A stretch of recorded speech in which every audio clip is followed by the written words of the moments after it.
Hello guys, hope you are doing well. Welcome to the new session of 10 minutes for supply chain live. And today we are going to discuss a very important topic, and all of you know about the port congestion. So today we are going to discuss uh, port congestion and its why and how. So what's the agenda for today? So the agenda for today is, first of all, we are going to know about what is port congestion. Second, the impact of it. Third, what caused the port congestion. And four, how we can mitigate the port congestion. Correct? There are certain strategy which will be discussed. So let's go. Okay, so first and foremost, what is port congestion? So as the definition suggests, the port congestion is the accumulation of ships waiting to unload or load cargo. It is a complex issue that can have significant consequences for global supply chain. It can also lead to delays, increased cost, and disruption in the flow of goods. So what actually happened? The congestion is, by definition, is something where there are too many ships or entities than expected. In case of port, there are many ships which are waiting for loading or unloading, and somehow the port is not able to handle all the traffic. So due to the congestion, what happens? If there is a delay in the port unload or load, it increases the lead time, correct? And that increased lead time create a shortage at a target location. That delay or the shortage rises the price, and because the container is waiting with the material at a port, that is also incurring a cost in terms of fuel, the staff and everything. So that also increase the cost, and then there is a misbalance between the demand and the supply. So let's talk about what are the impact of a port congestion. So port congestion can have far reaching consequences for the business and economics. The first impact is increased shipping cost. So congestion can lead to longer vessel waiting time, higher fuel cost and increased demurrage and detention charges. What does it suggest? It is suggesting that if you are facing a port congestion, especially when you are waiting for a container ship to get unloaded, what actually happen? You are incurring more and more cost because your ship is idle, running on fuel, you have to pay the salaries for the staff who is running that, and many more. The second, the delayed deliveries. So congestion can cause significant delays in the delivery of goods. It will impact the supply chain reliability and the customer satisfaction. Correct. So whatever a customer order to a supplier, by keeping in mind that the standard lead time is 30 days, but due to port congestion, it may go up to 60 days or 45 days. So that reliability get a hit, and due to that customer satisfaction go for a toss. Lower customer satisfaction may cause order cancellation and less demand in future. Third is the supply chain disruption.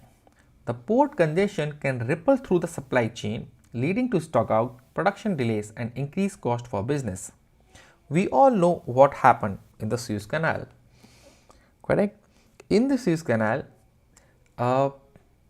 because of the ship which got stuck, correct? There was a significant delays in terms of unloading or the ships which were planned to pass the Suez Canal. So that incident disrupted the supply chain, and that disruption leading to the delay in the delivery of the raw materials, let's say. Okay, and then what happened? If the raw material is not reaching to the destined to designated location, so they will not be able to produce by using that raw material.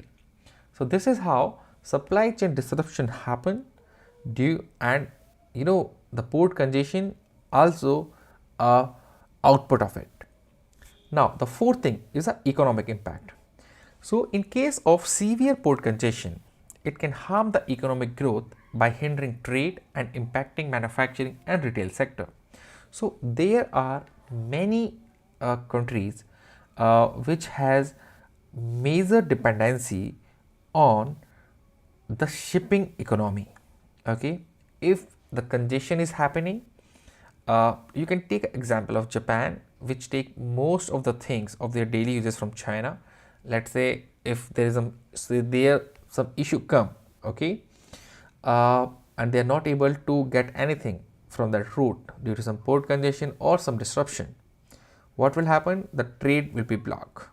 Okay, you will not able to do the export and the import, and which is going to impact the economy of that country. So these are the basic or the major impact a port congestion can give to any country. So that is why we should know that why it is important. Let's talk about what are the cause for the port congestion. We will also talk about for each of the cause the real world example, and we also check what was the impact on global supply chain by that example. So let's go. The first cause is increased global trade. The surge in global trade, particularly in Asia, has led to increased shipping volume and port congestion. Example of it, the rapid growth of e-commerce, especially after 2020, led to a surge in global trade volume. Ports like Shanghai and Los Angeles experienced unprecedented congestion as they struggled to handle the increased demand. Okay, so after 2020, what happened? We know that after 2020, COVID was there, so everybody was relying on the online delivery. Okay, so on that online delivery, whenever the this lockdown opened, everyone anticipated that government may impose that kind of lockdown again. So they order in anticipation of any future disruption, which increased the demand. Okay, and how this increased demand impacted? So this led to a longer shipping time, higher freight rates, a cost, and a stock shortage for retailers and manufacturers worldwide. So when everything was in balance, what happened? That whatever used to people ask for in terms of demand, the retailer or the manufacturer used to produce and ship. But now the people are ordering in anticipation of future hindrance. What they did? They were facing stockouts, okay, and the manufacturer is getting more and more orders, so the more and more ships, and due to the more and more frequent transition from the manufacturer to the customer, the port congestion happened, and due to that the lead time increases and the freight cost increases, which ultimately increase the price of the goods. Second, the inadequate infrastructure. A lack of port infrastructure such as berths, terminal and a storage facility can limit the capacity of port to handle increased cargo volumes. The example of it, the rapid growth of the example of it, the port of Los Angeles and Long Beach, despite being major US ports, have faced infrastructure constraints including limited berth capacity and insufficient inland transportation network. So in US we have two major ports, Port of Los Angeles and Port of Long Beach. Even though they experienced a significant traffic, but in terms of their capacity, it is not sufficient, because uh, after the increased demand, your infrastructure should be ready for it. Let's say how many terminals you have in which you can unload a ship at a time. Okay, let's say you can unload a ship, 5 ship or 6 ship at a time. So you can expect that you can handle one you can handle, if you can handle one ship for 30 minutes or your 1 day or 2 day, then you can expect that there will not be no significant congestion. If you are experiencing 20 or 30 ships, correct, they can just get their turn in 5 or 6 days, correct. But if you are experiencing more because of inadequate infrastructure, you can imagine for the same traffic with a less infrastructure support, it will be a nightmare. So what is the impact it is going to make? So the impact is this has resulted in vessel congestion, delayed in cargo handling, and increased dwell times for the containers. So what is dwell time? Dwell time is something when a ship just stay at its location or in anchor and waiting for a time, correct. This time increase the cost of the ship, and it also increase the lead time for the customer. Third, insufficient port operation. So insufficient port operation, including slow turnaround time, labor shortage, and outdated technologies, can exacerbate congestion. Example of it, lower shortage and slow cargo handling process at various ports, particularly during peak season, have contributed to congestion and delays. And these things get even worse when you have the strikes. So what we have faced, I think a month ago, there was a strike of ILA, and the labor association was doing a strike at port. It was a holiday season as well, and due to that, the port congestion happened, the delay in the loading unloading happens.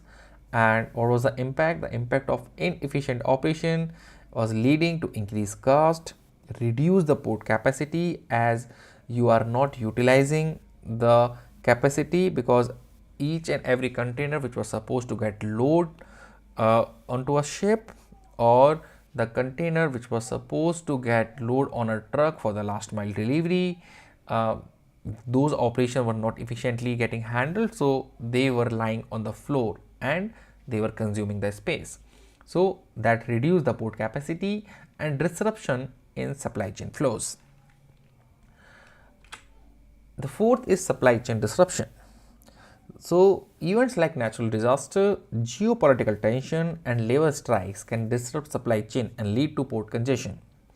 The example or a classic case of 2022 Suez Canal blockage by the Ever Given container ship caused significant disruption to global shipping, leading to port congestion and supply chain delays. What was the impact? The impact was this event highlighted the vulnerability of global supply chain to disruption and the need for more resilient logistic strategy. Those who are not aware, Suez Canal is something which is very important route for any container ship which is connecting Europe and Asia. Otherwise, if Suez Canal is not working, the ships need to take a round around Africa, which increase the days by 15 to 20 days and cost by around 3 to 4 times. So that is why Suez Canal is very important. In 2022, it got blocked because some issue with the Evergreen ship, and then what happens? It blocked the route. That is why many of the ships got stuck in the Arabian Sea, and the congestion happened over there, and many of them took a alternate route, but most of them were waiting for the issue to get resolved. Why this issue create headlines? Because of this, the delay happens in customer delivery, which created shortage at the customer location, which increased the price and the inflation. Fifth cause is the peak season demand. So seasonal fluctuation in demand such as holiday shopping season can overwhelm port capacity and cause congestion. So the example of it, the holiday shopping season, particularly in US and Europe, often leads to increased demand for goods, overwhelming port capacity causing congestion. So what happened in the holiday shopping, people usually order more than expected. And what happens due to this? The more orders bring more containers to the port to get delivered. And then what happened? The congestion happened. And in the congestion, if your port is not ready to handle that congestion, it will create delays, increase freight cost, and potential stockouts for the retailer. As the retailers is experiencing stockouts, then the price tends to rise. And so we can also see in US and Europe in the holiday season, you will see that there is a price rise. Sixth reason is geopolitical factor. So we know that the geopolitical factor also impact the port congestion stuff. If you block certain route, then it will for sure. So the example is the ongoing Russia-Ukraine conflict has disrupted global supply chain, leading to increased shipping cost, port congestion, and supply shortage. What's the impact of it? This has affected the availability of the key commodities like wheat, oil, and fertilizer. Ukraine being the major exporter of these three things, so the supply chain of these three commodities got a hit, impacting global food security and economic stability. If a country is not getting a food on time, how they can work better, correct? So this is how a supply chain is so important for each and every person around the globe, that they should work smoothly, they should get the items or the goods which you ordered on time in full. Now we have discussed all the cause which cause port congestion. Let's talk about how we can mitigate port congestion. The first is infrastructure investment. The investing in port infrastructure such as new terminals, berth, and storage facility can increase port capacity and efficiency. If you are going to increase the capacity, obviously you are able to serve more ships to get load and unload, correct? You can serve more ships and you can make them free early, so that you can handle the congestion in a better way. Second, digitalization and automation. Implementing advanced technologies like automated container, terminal, and digital port platform can streamline operations and reduce processing time. So today it is a word of digitalization.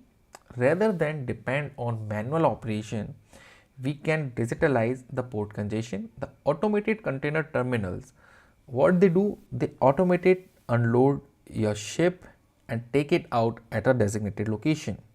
The digital port platform also signify the number of the ports available at any particular point of time, how they are behaving, correct, how they are is there any issue or not, and yeah, so it is just give a real time data that if any port is available, anyone can use it. Now the thing is, the third strategy is the improved port operation. So optimizing port operation, including efficient vessel scheduling, rapid cargo handling, and streamlined custom procedures, can reduce congestion.